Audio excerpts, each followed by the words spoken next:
And Coach Mike Battles, the head football coach, athletic director at B.B. Carmer School, joins us. And big win for the Tigers to close out the season last Friday night. Yeah, it was good. You know, it's been a long season, and our kids knew that, you know, and Fayetteville, it was two teams out there battling, you know, to see if who could come out and, you know, really win their last ball game.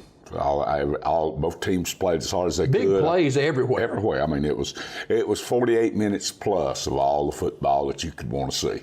You had to be awfully proud of these 13 student athletes that put it on the line, even in overtime.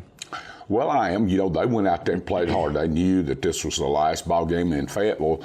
You know, like I said, it was two teams out there. Both of us knew that this was going to be the last ball game. We're not in the playoffs. We knew we weren't going to be there.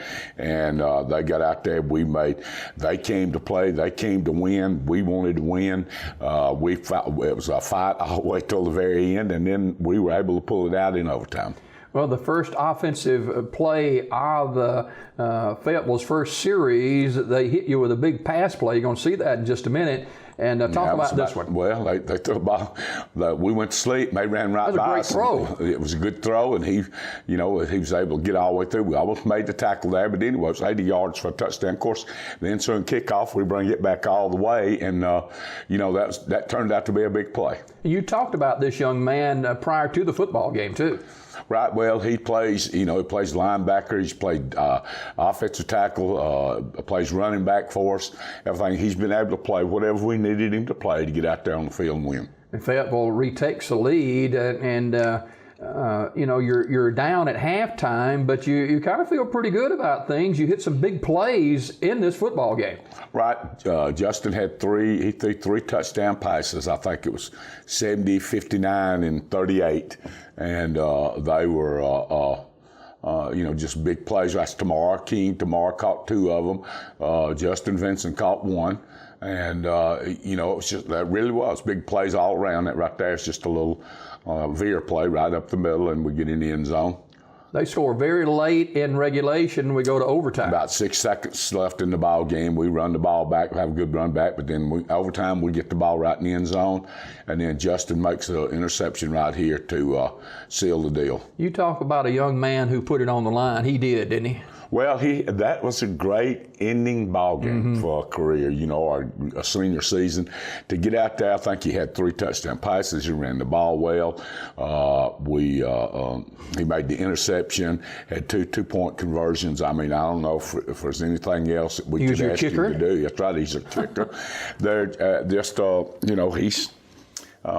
He contributed everything that we asked him to do, he was able to do, I saw it firsthand Friday night of what you had talked about all season, about all hands on deck. Your quarterback who did everything, including kickoffs after touchdowns. I saw him running down the sideline, grabbing a squeeze bottle of water, hitting a little bit of it, and throwing it aside and going out and kicking off. Well, like I said, they don't come to that sideline.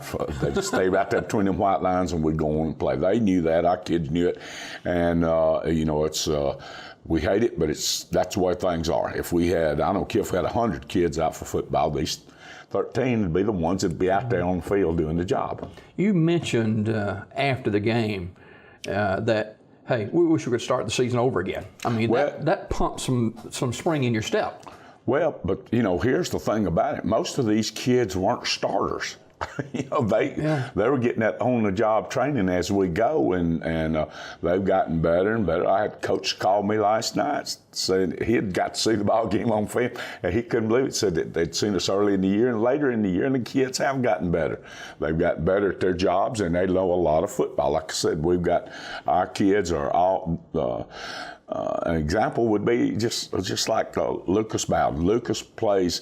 He's a wideout and defensive back.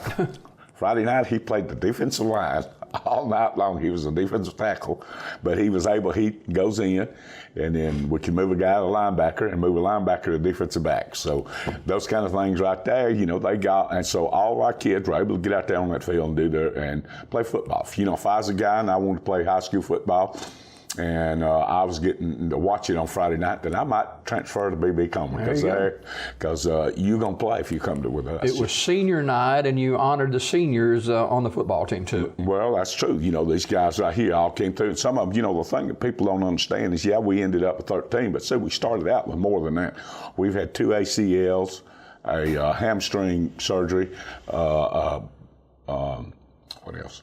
Oh, MCL, and then we had a little discipline problem with them, and then all that right there. But through the thing, we started with 18 and 19. We ended up with 13, but these same 13 would be playing if we had 50. So, you know, what we've got to do, we've got 11 of these guys coming back, and we've got to take that 11 and build from there. We had our 9th grade, like I said, our junior high came back and won the county again. They've done that 2 out of 3 years. We have some good ones. They just weren't ready to play. They're not old enough yet. They're not mature enough.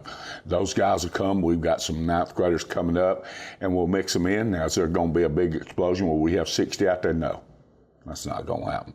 We don't have that. We don't have 10 through 12. We've already seen most of those kids. What we've got to do is bring these 9th graders, the upcoming 10th graders, the upcoming 9th graders, and those guys, and bring them along, because there are some good ones. That final thought here this morning, Coach Mike Battle, head football coach and athletic director at B.B. Comer, that last win leaves a better taste in people's mouth, in the players' mouths. They'll remember. Well, everybody wants to, now they're ready to go to the weight room. You know, if not, you know, we're ready to get back in the weight room and get in there and get things done, and we'll start. And then kids, you know, then we'll pick up some kids before spring training. We'll have a little open door. But if they get out there and want to play, you know, we just haven't been. There's just not, we're going to really have to look to the upcoming 10th graders. That's the way it is. But our off season will go great. We've already, you know, our kids, of course, so many of our guys play basketball and baseball and all, and so they're already in another season. Yeah. Coach Mike Battle, head football coach and athletic director, our guest this morning. And Coach, it's been a pleasure this season. We look forward to the following season as well. Well, you know, it's been a long season. I can tell you, you know, things looked rough there for a while, and, you know, I think, but right near the middle of the season, it picked up a little, and so we're happy the way it ended. You know, we thought we could win, you know, not that first part of our season was tough. The last part, we thought we could play or be, could play with the teams that we were going to be playing against, and we were able to. We just, sometimes we could pull it off, sometimes we couldn't. All right, thanks a lot. Thank you. More Daybreak coming up right after this.